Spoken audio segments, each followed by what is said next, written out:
Well, good afternoon, ladies and gentlemen, and welcome to the Osher Lifelong Learning Institute here at UC San Diego. My name is Steve Clary. I am the chair of the Curriculum Committee and the host of this afternoon's lecture. I'd like to welcome those of you here physically in the classroom, as well as those who are participating via Zoom. As we all know, on the 24th of February, Russia invaded Ukraine, and your Curriculum Committee has worked to refocus some of our curriculum programs to address this crisis. We have had a lecture on the national security aspects, the geopolitics, the long relationships from an ethnic point of view and history of Ukraine and Russia. We had a lecture on the law of war, and is Putin a war criminal or more legally guilty of the war of aggression? Yesterday we introduced a subject with Elizabeth Hurdes, our own member, on natural gas and hazardous product pipelines and the U.S. issue with natural gas supplies. And so we're extremely pleased to focus on Russia, Ukraine, and bring David Edick Jr. back to Osher. He has lectured here many times. David is a consultant, long 30-year experience focused on energy, commodities, political risk, market strategies, done business in Russia. He's going to talk today about the European Union's consequential decision to de-Russify its natural gas supplies. The EU has decided that Europe will end its imports of natural gas from Russia by 2030. And they have a 2/3 reduction target by the end of 2022. And what David's going to talk about is this even feasible, and what will be the impact on the global natural gas supplies. So David, thanks so much for joining us again on fairly short notice. It's great to have you back at the Osher podium.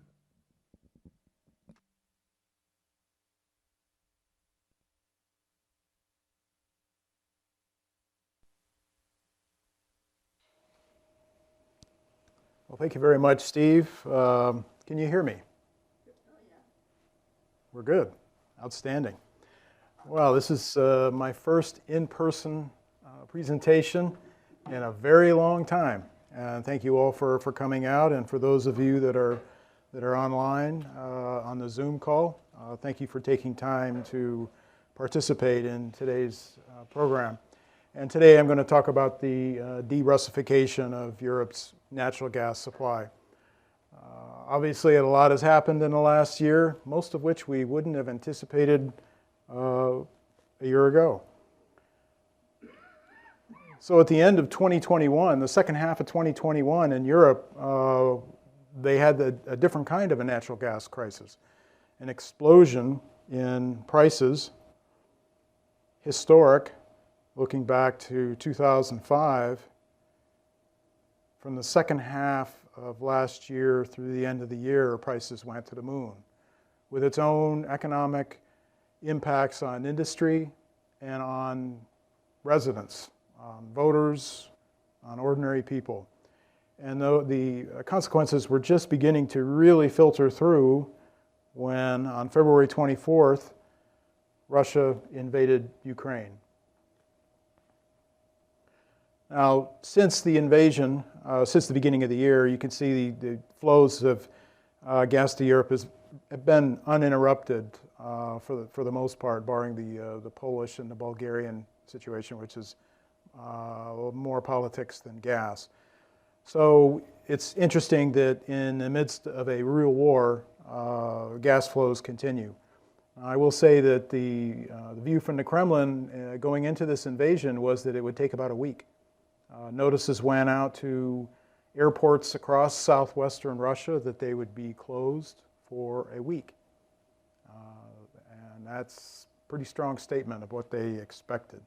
So the Kremlin thought that this would be a quick and easy fait accompli, and the rest of the world would, like it or lump it. Well, things turned out to be a whole lot different. So big decisions have been made the invasion of Ukraine by Vladimir Putin, Russia, is a monumental disaster from the Russian point of view, and it has certainly overturned Europe's, not only the geostrategic arrangement in Europe, but also the economic arrangement as well. The two generations of relationship in the gas business between Europe and the Soviet Union, and then later Russia, is being tossed out the window. Rather bluntly, I'm not sure that it's well considered, but certainly highly emotional and seems to be a done deal. At least the policy side of it is emerging as a done deal. So I'm going to talk a little bit about Europe's natural gas profile. I'll talk about the European Commission's post-invasion policy toward energy called RE-Power EU, which is basically a combination of de-Russification and decarbonization. I'll talk a little bit about Europe's competitors in the global LNG market. I'll talk a bit about Germany and Italy being really the crucial leadership in the European Union on this going forward. I'll talk about Qatar and the investment conundrum that energy companies around the world are experiencing as there's this tidal wave coming for natural gas from sources other than Russia. And this clash between security and decarbonization are making things pretty tough for investors. Nobody's sure where things will be in 2 years, 5 years, 10 years, or 20 years, and these investments that have to be made are very long term. And I'm going to look at demand for U.S. LNG and the impact on the U.S. domestic market, and I'll make a few concluding remarks. So for the European Union, is major, essentially the second largest consumer of natural gas in the world. It is a significant producer, but compared to its consumption, production has become 10 to 20%. Gas is about a quarter of the primary energy used in the European Union. Gas entered the economic use in Europe in the late 50s, and really was based on two things: on the discovery of a fantastically large deposit of gas in the northeastern corner of the Netherlands called Groningen. That's really the foundation of the European gas industry until the relationship with the Soviets and then later Norway. In addition to the Groningen was LNG exports out of Algeria, which was kind of opening the door. This blue showing domestic production in the European Union, and as it turned out that the supplies of gas just weren't going to meet the demand. And so Europe, this opened the door to supplies from the Soviet Union coming through the neutral country of Austria. And a relationship was built over a couple of generations. A great deal of trust was developed. You know, there's been a lot of criticism of Europe that Europe was asleep at the wheel and fell in to become dependent on the Russians, and what's up with that. And I think that that's unfair criticism. The Europeans have been highly aware and pay close attention to their dependence abroad, but they just have to deal with the reality that they don't have the physical resources in Europe to meet their demands. And security seemed to be assured, and this became very much a business relationship with Russia based on economics purely. I mentioned Groningen. Starting around 2012 and 2013, after a number of decades of prolific output, earthquakes began to occur in and around the Groningen area, in a place where people were not familiar with earthquakes, where construction methods did not anticipate earthquakes, a lot of brick construction and all. And so these what we would consider in California to be relatively minor earthquakes in the 3 range, 2s and 3s, actually caused meaningful damage in addition to scaring the daylights of people who had no experience with such things. And it really caused quite a political storm in the Netherlands, and production was phased out over was going to be completely phased out this year, excepting in emergency circumstances. And you can see the decline from 54 billion cubic meters, and again, comparing to the current output in Europe of 101, going from 54 to essentially 0, let's take 50 billion cubic meters off, that's a pretty big hit. And the replacement gas came primarily from Russia and to some degree also from Norway. Coming back to Groningen, one of the de-Russification challenges is to restart this field, to expand its output, and work out some sort of arrangement with the residents who are still looking to be compensated for significant damage. And the politics of this are definitely complicated. They're willing to help out, but they need to be helped out too along the way. Looking at how natural gas is used in Europe, essentially 3 broad areas. 1, electric power, buildings and transportation, which heat basically in a northern climate, you could imagine. And then industrial uses, making fertilizer, smelting metals, petrochemicals, etc. Now, it's actually this is more of an ecosystem rather than a bunch of Lego blocks piled together and put together. So facilities you have cogeneration facilities are really the norm, where gas is burned to produce electricity, and the heat used is for municipal heating or space heating in commercial spaces. And industrial uses often also provide heating to steam or hot water. So shutting them down, closing off gas supply is very consequential. And should there be an embargo, should the Russians declare a gas war on their side, the ability of Europe to adjust in some sort of allocation system is going to be really, really challenged because of the integrated approach, the integrated manner by which energy is used across Europe. On this one, to give you an idea of where the gas comes from in Europe today, you can see domestic production here, the bottom part of the graph, a steady decline, relentless decline. This next section, this is Norway. Norway is the second largest provider of natural gas. Other than Russia, Norway comes in second. Very significant producer. Smaller quantities coming in from Africa, primarily from Algeria. This tan color, and forgive me, I've been told that I'm colorblind in some ways. To me, this looks like brown, and this is Russia's contribution to supply.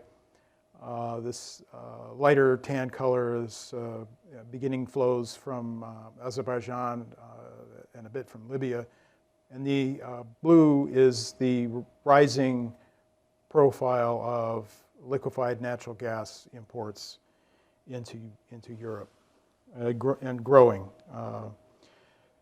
This is a complicated map, but this is Russia and the different export pipelines. Turk Stream coming into the south, eastern part of Europe. 2 pipelines heading east-west across Ukraine, another branching down from Belarus. The Yamal line running across Belarus, across Poland into Germany. And 1 operating Nord Stream pipeline, Nord Stream 1, Nord Stream 2 is built and will not operate in any time in the nearest future. All the Western companies that invested billions, they have all written off. I believe all of them now have written off their investments. Norway sending through undersea pipelines across the North Sea. Big supplier for the UK, which used to be its own big supplier, but UK reserves have faded quite dramatically, and the UK is dependent on imports from Norway, from LNG, and used to bring gas in through a couple connector lines to the continent here. Just from a geographical perspective, Algeria lying across the Mediterranean. Libya is not really a factor right now. As you know, that's pretty close to a chaotic wartime situation there, more of a civil war environment.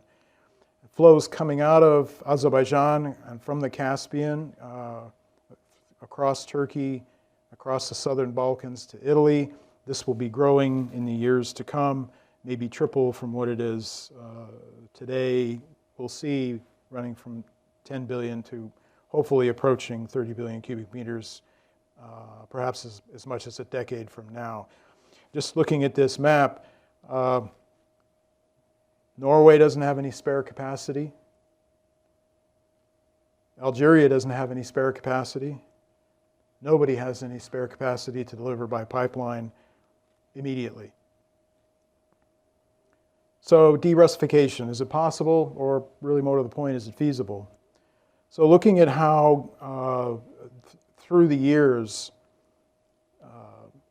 gas demand in Europe, these spikes represent wintertime demand spikes. It gets cold, people turn the heat on. And the whole system in Europe is geared toward a combination of pipeline flows with some LNG inflows and storage to facilitate high demand during the winter. So these spikes are worth keeping in mind, because if you this is looking at a year from what they call, essentially it's a gas year from April through March. Gas demand for heating begins to decline precipitously through April. And if you take Russia out of the equation, this orangey yellow color, we're currently in May, and it's not a big deal. Western Europe is slowly building their storages. It kind of blows my mind that they're not being more aggressive in advanced draws on their long-term contracts with Russia. I mean, there is a war on, but it is what it is. But during these spring and summer months, there's not a great deal of dependence on Russia. You could cut the Russians out through basically August into September, and nobody would, the supplies would be met. Things get much dicier in the wintertime, and this is something to anticipate, that as this probably rather long-term conflict between Russia, Ukraine, and the economic war that that's now well underway, starting the day after Russia invaded Ukraine. Really, the West's response has been an economic war. We could see things get more interesting as the season turns toward fall. Looking here at this map, excuse me, these eastern countries of Eastern Europe, eastern countries of Europe, are still relatively dependent on Russian gas. And part of it is because it's a legacy impact of the Soviet era. However, the European Union has been investing billions, and I mean billions, in supporting and financing connector gas lines to allow to create an integrated network where instead of everything flowing from east to west, now, and if you have been reading the papers, with the pipeline flows through the Yamal going, quote, negative, that gas flowing from Germany to Poland, kind of like Russian gas coming around the Horn on the Nord Stream 1 through Germany and back into Poland. But these countries in the east are still somewhat vulnerable to gas shutoff, some sort of breakdown in the system. It's a bigger factor actually in some of these eastern countries for oil, but for gas, we're talking about a big change at a very substantial scale. Most of these countries in the east are very small consumers, relatively speaking, to say Germany, which is enormous. So Europe has made this decision, this repower EU. This past year, Europe imported about 155 billion cubic meters of gas from Russia. It's kind of as a measure of comparison. State of California consumes roughly 60 billion cubic meters a year. This is a big number and does not include LNG from Russia, which would be another 30 billion cubic meters. But the European Union has decided that their goal in 2027 to 2030 period, that you can see the breakdown of, well, we're going to replace this 155 billion cubic meters with renewable energy, higher LNG imports. This is the big one.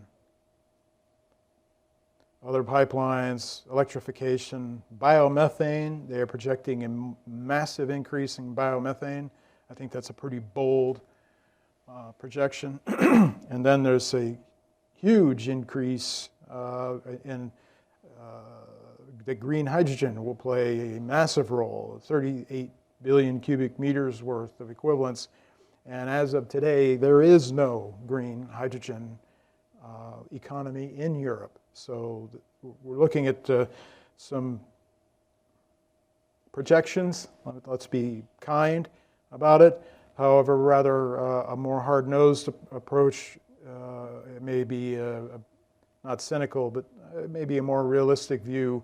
I actually think that much of this will not be built in time, and that it will come down to higher LNG imports even more so.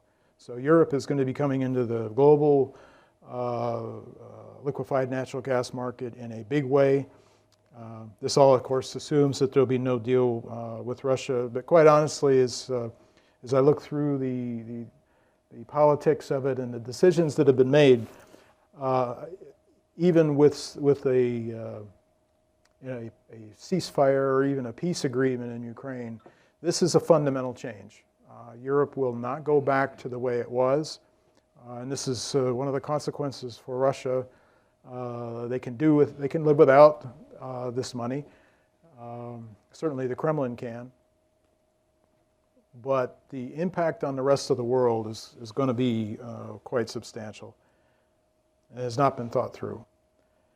Now, there are targets for the end of this year. 2/3 of that 155 billion are hoped to be replaced this year. 50 billion cubic meters worth of LNG this year. They're going to do it all this year. And wind and solar, behavioral energy changes, it means dropping your thermostat, which I think is something that should be done rather aggressively, quite honestly. Pipeline import diversification, and you can see the biomethane production just beginning to get started. So I mean, the projections are for these really big changes, and so there's this combination of energy security that this Repower EU is a combination of volatile oil and water combination, if you will, of energy security and decarbonization. And when faced with 2 or 3 or more conflicting goals, each of you knows, all of you knows, that makes some challenging times.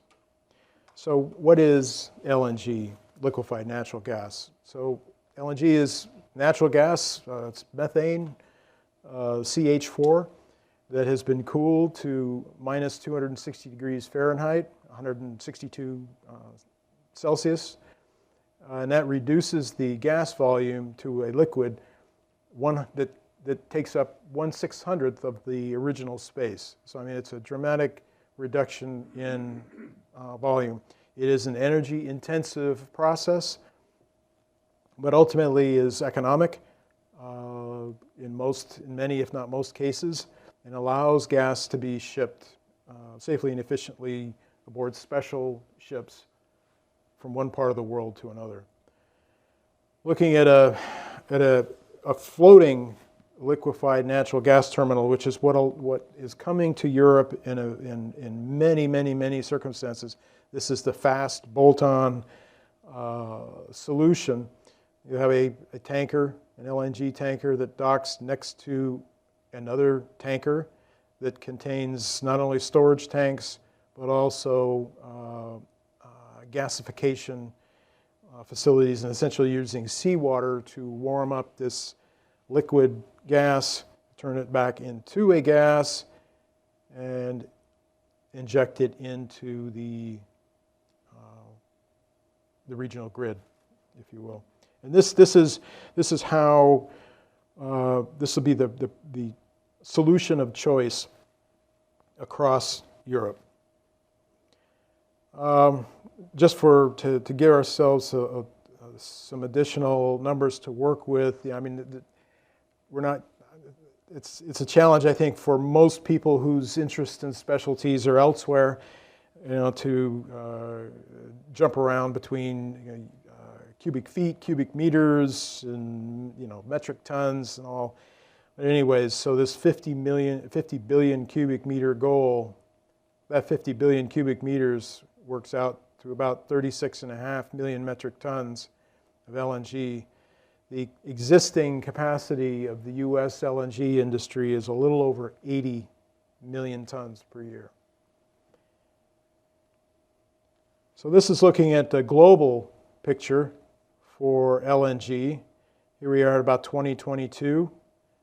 The blue line showing this phase change as a result of demand and the De-Russification scenario, if you will.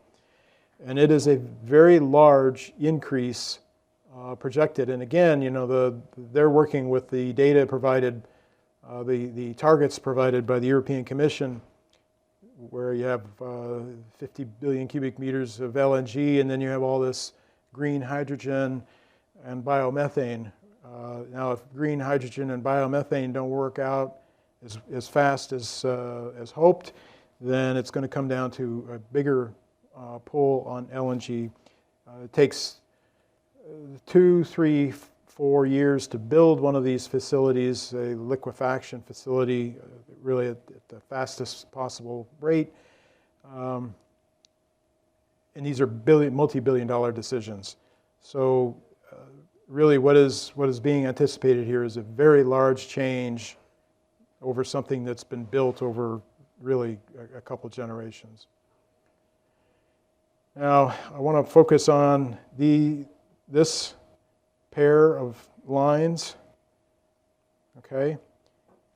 And this is the price for natural gas. The dark red is the price at one of the hubs in Europe, TTF, Netherlands. And the lighter line, the JKM, is the Japan-Korea marker. And you can see they track each other pretty closely, except when they had a real wicked cold snap, in the midwinter of 2021 in Asia. Prices for LNG soared as they needed to have heat. The same thing occurred this last summer as there was a bidding war between Europe and Asia. Asia got their wallets out, this China, Japan, Korea in particular, Taiwan as well. They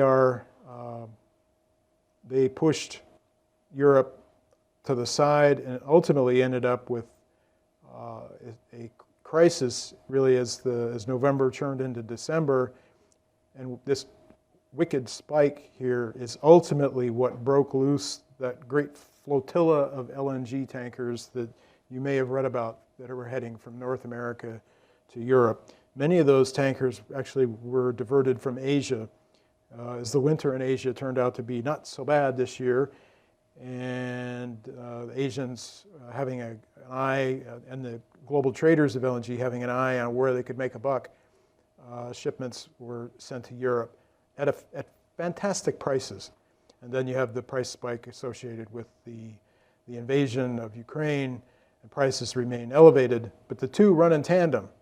Okay, and that's something to keep in mind.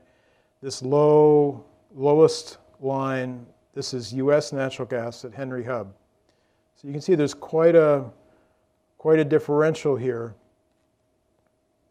A lot of room for prices in the U.S. potentially to be dragged up, because these guys, it's going to be a while before the prices come down. Either demand will have to be destroyed. That's really the only option, is either demand is destroyed, the other option being is that supply is created somewhere, and there's not any meaningful spare capacity on the planet today. So the prices are going to remain elevated. So in the United States, this is U.S. LNG exports. Looking back, 5 years now or so,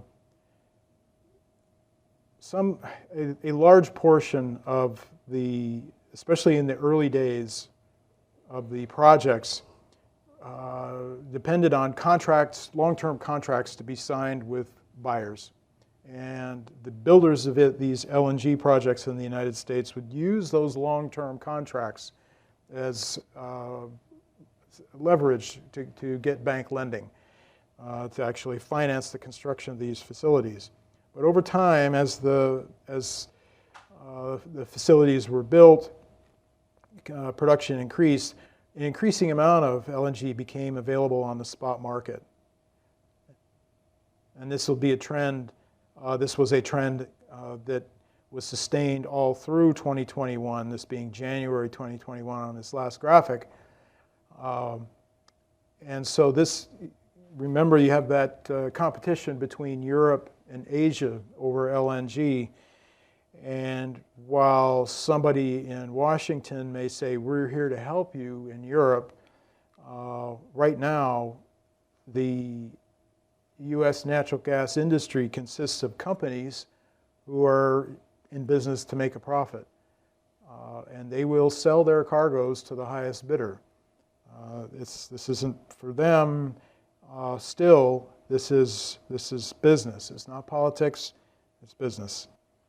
And very, very important for DC to recognize this in terms of, are we going with this big geopolitical change? How smart is it to rely on a purely open market solution? I think it needs to be thought through a lot more carefully than it has been, either in DC or in Brussels. This is looking at U.S. LNG exports over the last 4 or 5 years to different parts of the world. This tan color being Europe, but really the baseline buyer traditionally, historically, has been Asia.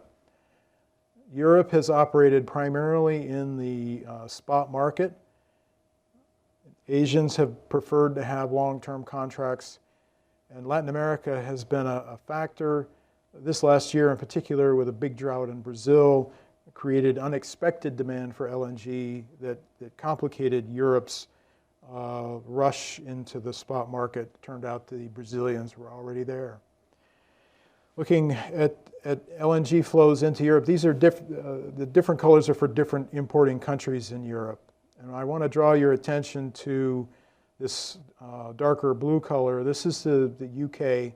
The UK has become, as obvious, is a significant importer of LNG, and it's the number 2 source of gas there after the Norwegian supplies, with this flotilla surging LNG from the U.S. and from North America into Western Europe.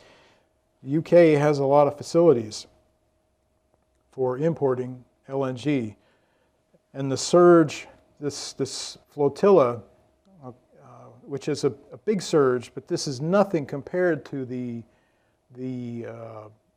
projected inflow into Europe by the end of this year. For the first time, instead of gas coming into Europe through those 2 modest connectors, gas is flowing out this year. This is the first 3 months of this year. Quite an extraordinary situation has developed as UK has very little gas storage. It's now springtime. They don't need it for heating. And it's created a situation where this brown is the TTF number, the TTF price, that now gas coming, the LNG into the UK has created a huge discount. I mean, what it means here, what this is a signal for, is that the infrastructure is at capacity and is now overwhelmed. They cannot handle any more LNG, so they're going to need to get more floating facilities. They're going to need to just expand the infrastructure, and these are complicated, expensive pieces of engineering that normally take many years to do. So, what about renewables? It's a part of the Repower EU package, and renewables are something that, in this case, we're talking about wind and solar. On this graphic, this is showing for Sweden last year. The green shows power generation generated by wind, and the red showing nuclear. The nuclear, very, very stable, almost stodgy, hard to ramp up and ramp down. And natural gas is used to, in a renewables heavy environment, is used to modulate the noise that you're looking at here. But I will tell you that this last year that did not get very much publicity is that for the really large gaps, and this is not unusual, this noise. I mean, this is every year. Just the noise occurs different places, different ways.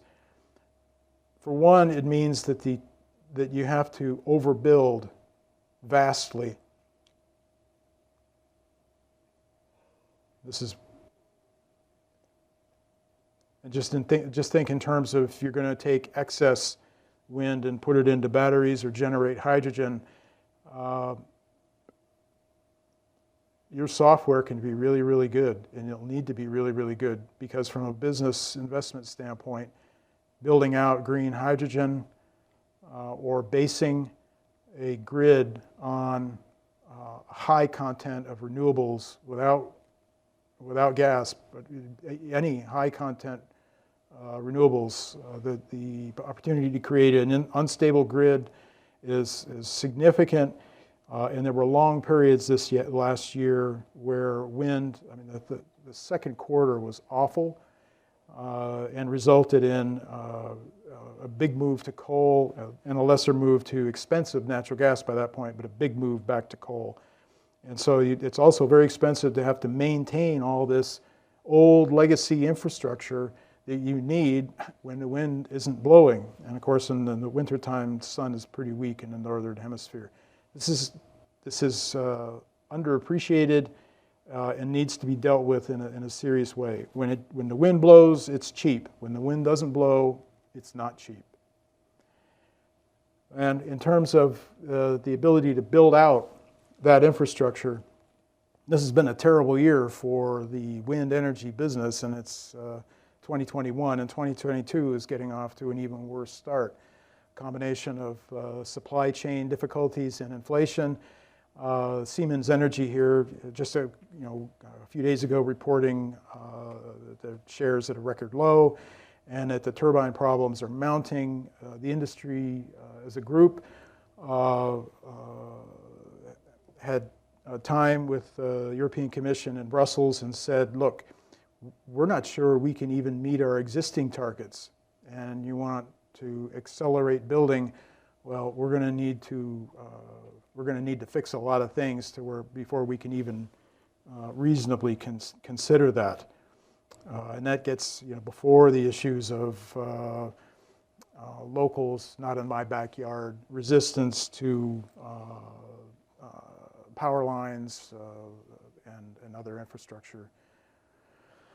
Okay, so we have a new Europe in a lot of different ways.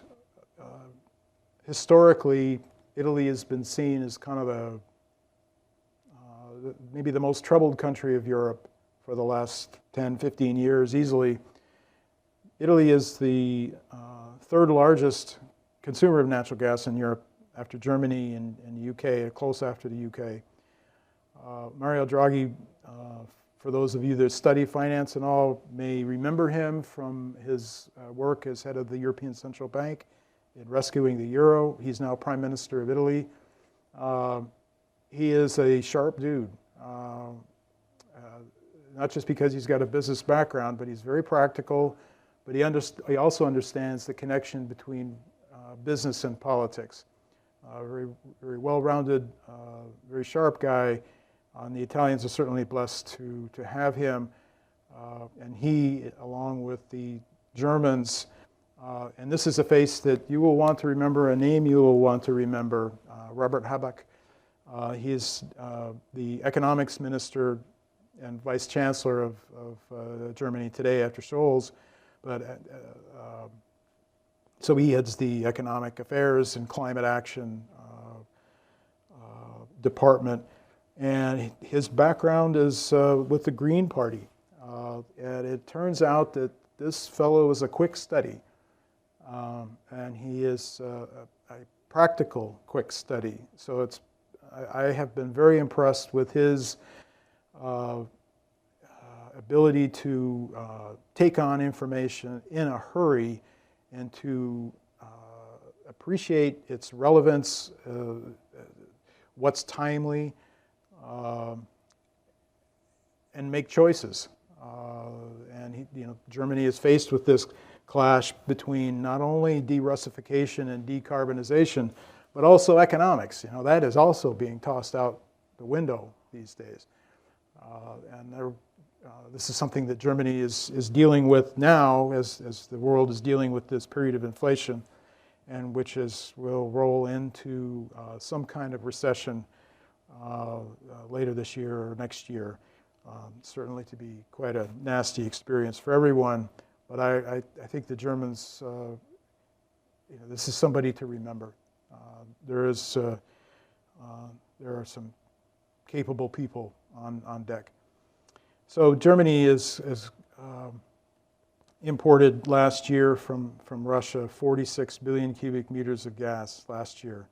Okay, they have no LNG facilities at all, completely dependent on pipeline imports from Russia and from Norway.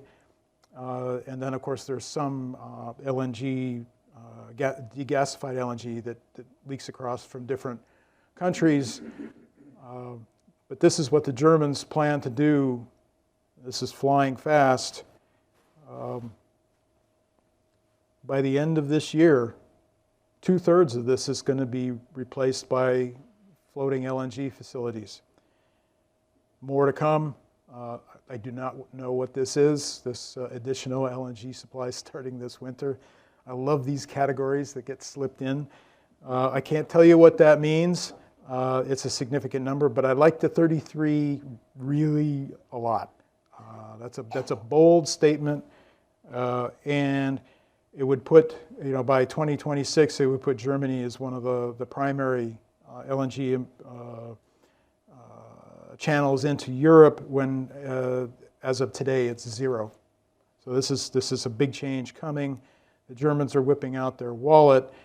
And just earlier this month, German company, the 2 floating LNG facilities coming in at the end of this year for 10-year contracts. Now, don't worry about this. There's a small print and everything, but this graphic shows you all the floating LNG facilities in the world, all of them.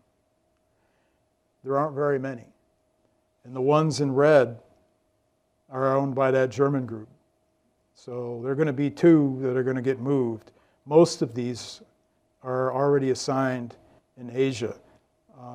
These expensive, very expensive systems are not sitting at anchor waiting to be employed. So the expansion is going to be expensive. Now, Qatar in the Persian Gulf is one of the world's, historically has been the world's largest producer of liquefied natural gas, matched in the last 3 to 4 years by Australia and the United States, and now the United States is number 1 and will remain number 1, growing toward 100 million tons over the next few years. Qatar had decided a couple years ago to expand from 77 to 110 million tons, and they, after the Russian invasion of Ukraine, they are now looking at expanding to 130. But they want to see a market too, because there's a lot of risk, big money at stake. So this last week, German representatives were in Qatar, and that includes Mr. Habak, were in Qatar because those floating LNG facilities are going to arrive in Germany at the end of the year. They don't have any gas yet, so they're going to need to find that LNG somewhere.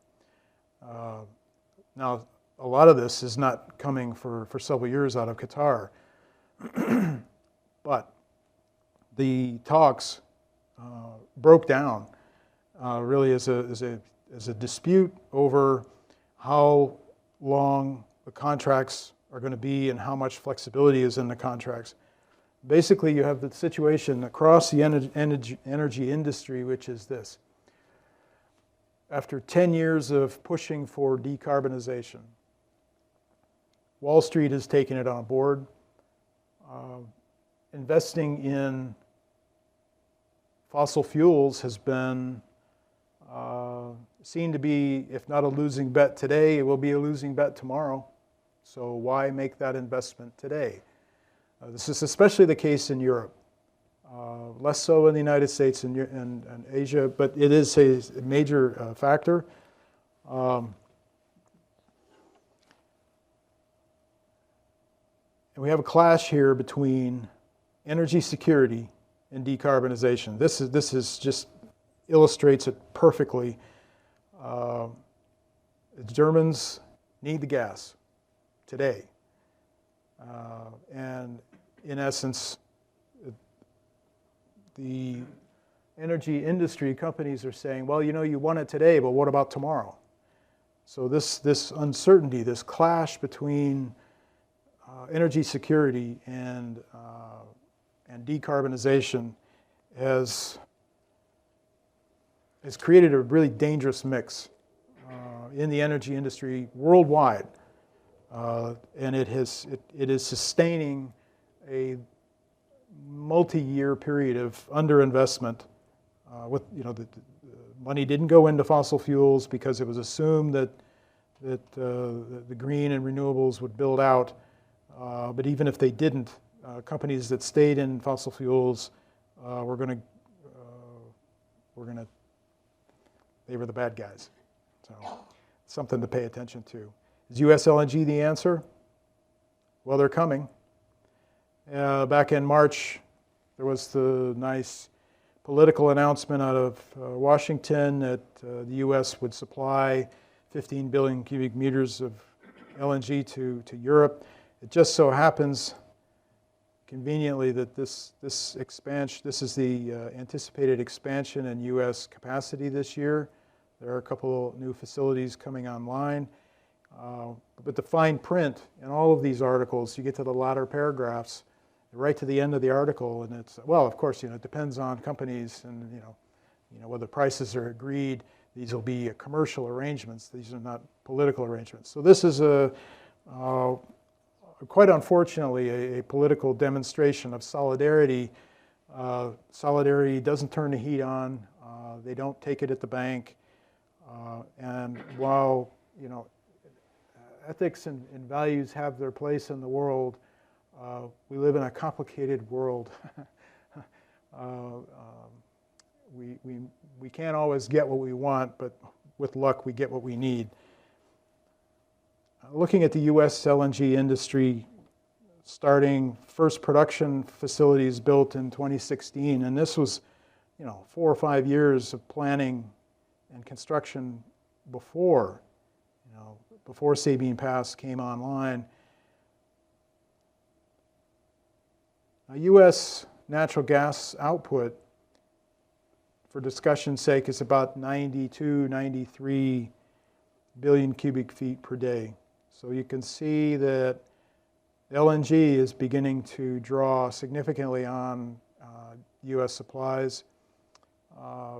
U.S. also exports by pipeline to Mexico, considerable quantity, somewhere on the order of 10 billion cubic feet per day. It's a lot.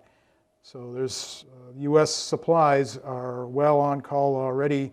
I will tell you straight out, before I move another slide, there's no spare gas capacity in the United States. There are no wells waiting around to be turned on. Any new gas is going to have to be drilled. In the United States today, that means fracked, and all that stands for. So these are the existing facilities. They are making pretty good money this year. Last year, in 2020, was a disaster for them, but 2021 was very, very good. This is a list of potential projects, future LNG projects in the United States. They are searching for, this is the proposed capacity. These are the sales to date. These facilities haven't been constructed yet, so they're lining up contracts to assure financing so they can go forward with construction. And you can see that some of these, Tellurian, Venture Global, they'll be on, but on many of these, there are zeros. So, and again, these facilities take 2 to 4 years to build under the best of circumstances. And we do not have the best of circumstances. There are supply chain problems for everything, everywhere, except for problems. No shortage of those. And in addition to the supply chain challenges, inflation. And I'll throw in there labor supply issues, but it's a tough environment to make final investment decisions. On this, I want to point out this right side of the graphic. It's anticipated that between now and 2030, that around worldwide about a little under 200 million tons of LNG facilities are going to be built. Half of them in the U.S. So let's just say, for fun, that's 90. But this Mexico, this 13% from Mexico, this is U.S. gas, either coming out of Baja or Sinaloa. So it is anticipated that there's going to be a big expansion of the U.S. LNG industry. Well, maybe. Looking at U.S. production of gas over the last year, you add in imports from Canada, gives you 100. That's a mighty stable graphic right there. I don't see any growth in that, do you? And it's been a great year to be a producer of gas. You can see the seasonal demand in the United States, winter, and that's compensated with the storage. And I'm not seeing any growth. This is looking at about 15 years worth of the shale gas business in the United States. The main shale field is in the Marcellus area of Pennsylvania, Ohio, West Virginia. That is now the primary source for natural gas in the United States, followed by the Permian, Utica Shale for those, the name to remember. Haynesville is kind of a growth story right now. You can see that the combination of pandemic,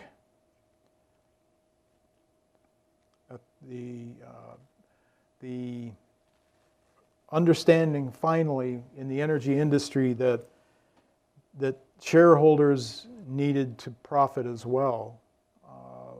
Maybe between $300 and $400 billion in capital was destroyed in the last decade by the fracking industry.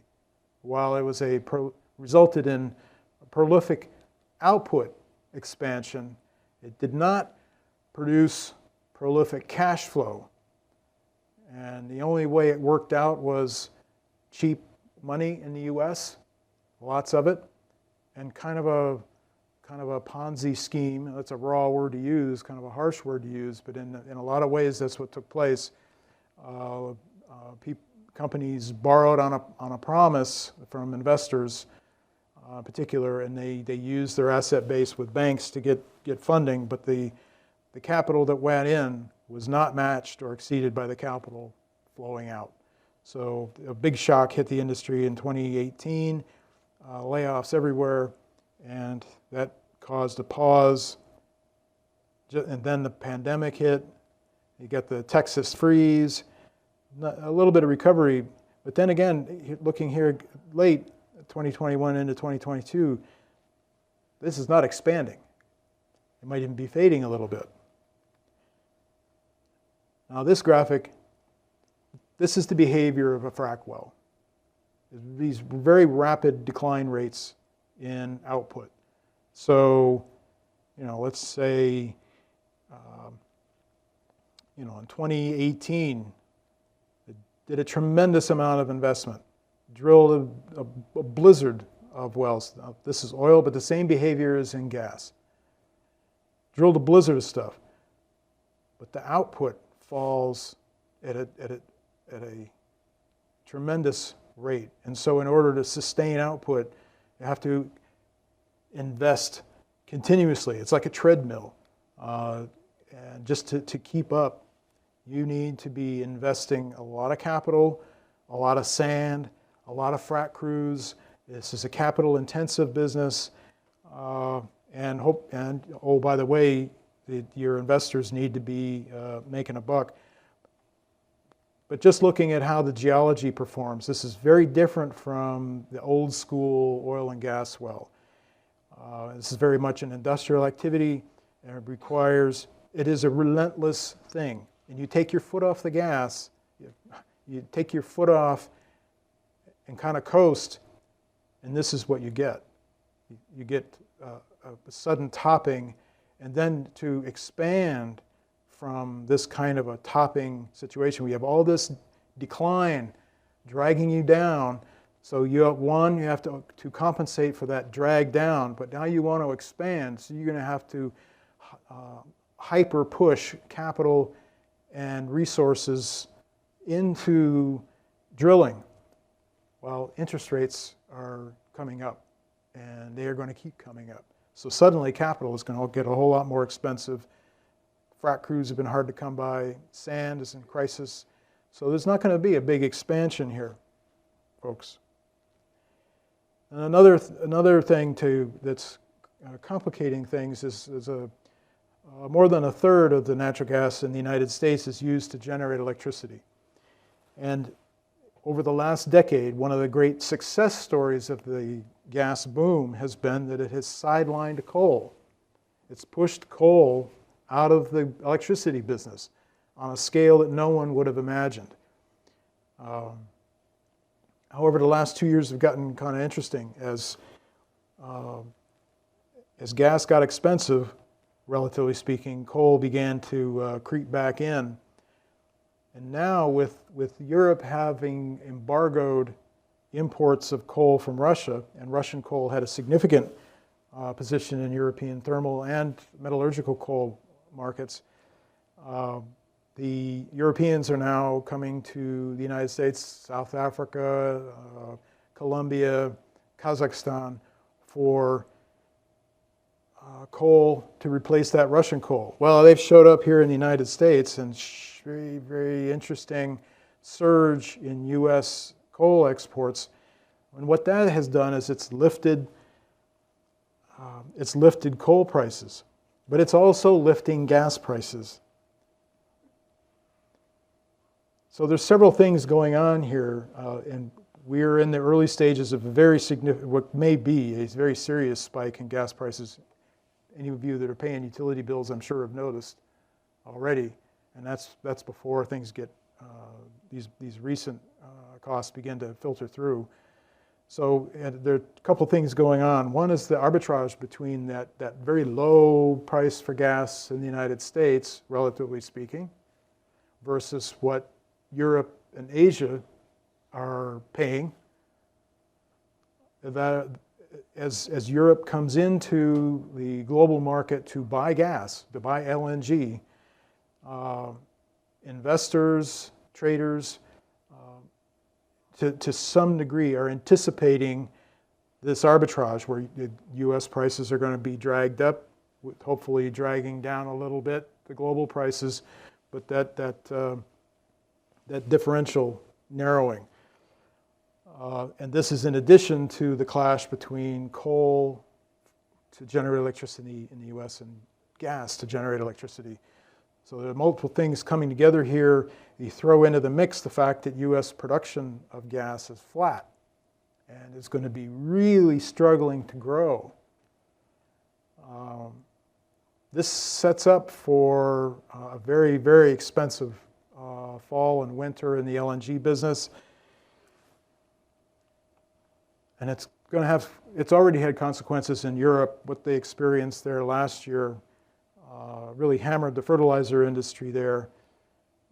And that showed up immediately here. And one of the things that's going to happen, dragging liquid hydrocarbons, things like diesel or other refined fuels out of the U.S. back to Europe to substitute for things that are now cut off or about to be cut off from Russia. Same thing for coal. But coming back to the fertilizer, the natural gas is crucial. That's the hydrogen that makes the urea within fertilizer. It's crucial. It comes from natural gas. And when that gas got expensive in Europe, they came to North America. But this long period of lift, and I think that we're only part of the way through it, and that even includes a recession, folks. I mean, we're looking at this big move that the Europeans are going to make. They're going to dump the Russians, turn their back on the Russians, and they're going to get their gas elsewhere. Well, they're going to have to bid for it. And so I see no other conclusion but to see that gas prices are headed higher. And one of the really nasty, again, looking at that, this is what was coming out of Russia by pipeline last year. Remember that 2022, by the end of the year, they want to pull in 50 billion cubic meters worth, and you got this biomethane and green hydrogen. Right, so where's this end up? Much higher global natural gas prices, and that includes here. I would hesitate to pick a number, but I think that we have yet to see the highs by any stretch. We have a hot summer, and we're going to really see pay the prices even more so. And this will continue until recession destroys demand, and I'm afraid it's going to have to be a pretty serious recession in the industrial sector to destroy the kind of demand that is going to allow Europe to clear their hoped-for supply. You have volatility of prices as Europe and Asia compete for that LNG. Yep, elevated U.S. domestic gas prices. I understand you had a gas pipeline talk recently, yesterday. U.S. Northeast is a pretty vulnerable place for a gas crisis. And even if the production is increased in the Marcellus, the real question is as to whether the U.S. politically can handle the expansion in pipeline capacity required to move forward. We have this slow growth in U.S. domestic gas production. This is real. This is the deal. There's not going to be some sort of miracle coming out of the world of fracking. I mean, what took place a decade ago required special conditions, the cheapest money imaginable,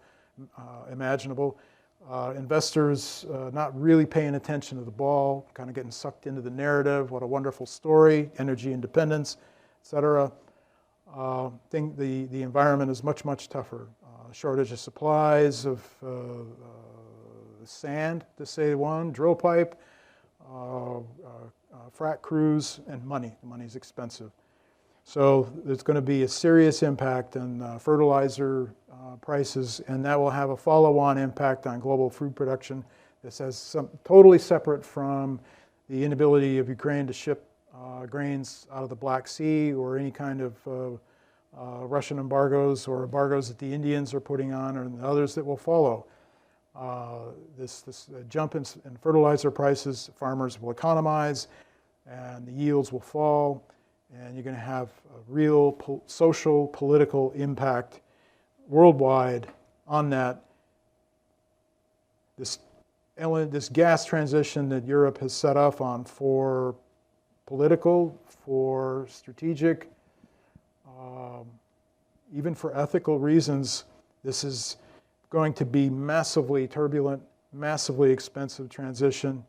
They have the money. The rich will win, the poor will lose. But I will tell you that many of the people that are poor live in Europe, or they live here. And this is going to really stir the political pot. It already is in Europe. So beware the unintended consequences. And it's this food price shock that will be the most disturbing and destabilizing. Thank you very much for your time. Thank you.